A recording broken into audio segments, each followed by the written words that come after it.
So yun mga kalakbay, nag-iahot naman tayo ng ano, tainga. Gagawin natin tong sisig. Oh. Yan. So ito, sunog na. Yan pa, marami pa tayong lulutuing inihaw. Tikman natin kung gaano kasarap yung inihaw naman natin. Matagal na tayo hindi nakapag-ihaw, ngayon lang ulit. Mabuti tumigil yung ulan. Ito na mga kalakbay.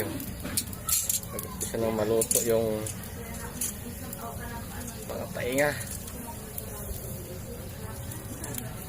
Sisigin natin to. Sisigin pala nila to. Ako lang yung nag-ihaw. Hey, sunog na oh. Tama ba itong pagkayaw ko mga kalakbay para sa sisig? Ha? Yun oh. Pula na no. May bisita kasi kami dito sa bayan mga kalakbay.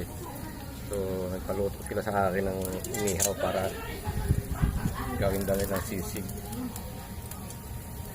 Yan. Medyo mataas kasi yung hollow blocks. Yung ihawan kasi ito mga kalakbay, ano eh, old school. Old school. Ito na siya mga guys, mga kasisig. So antayin na natin maluto itong salang natin para i-ahon na natin ito lahat at ma-chop na at gawing sisig. Ayan, sarap po.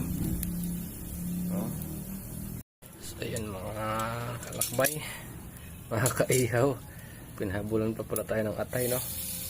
Kala ko patapos na ako eh. Atay pa pala para daw masarap yung sisig, haluan daw ng atay. So ayan, lapit na to. Nagugutom na rin ako mahirap pag ikaw nag-iihaw kasi nagugutom ka na agad eh. So ayan na, ito na lang atay ang hinintay natin maluto mga kalakbay no. Yung iba doon pinachak-chak na natin kay Inday. So ito na lang yung naiiwan tayo. Yan, sana luto ato kasi excited na ako kumain, tsaka ano, gutom na ako. Ang laki. Sarap to. So yun, dalawa na lang. Oh.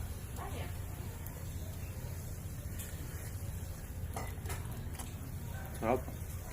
Ito wala pang timpla.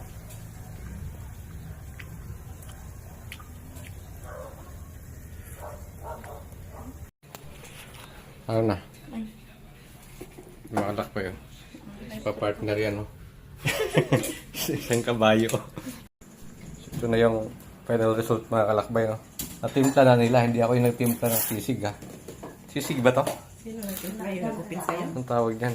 Yung nagupit sa akin yung nagtimpla, eh. Yun.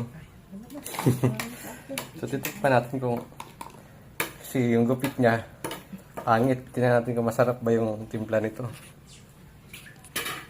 Oh. Sarap ah. Akala ko tikim lang. Ba't pa ulit-ulit? Ulit-ulit. Hindi kami. Kulang yung dalawang piraso.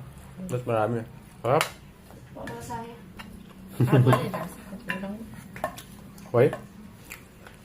Wala saya. Kaya kulang. Walang tikim mo, wala saya.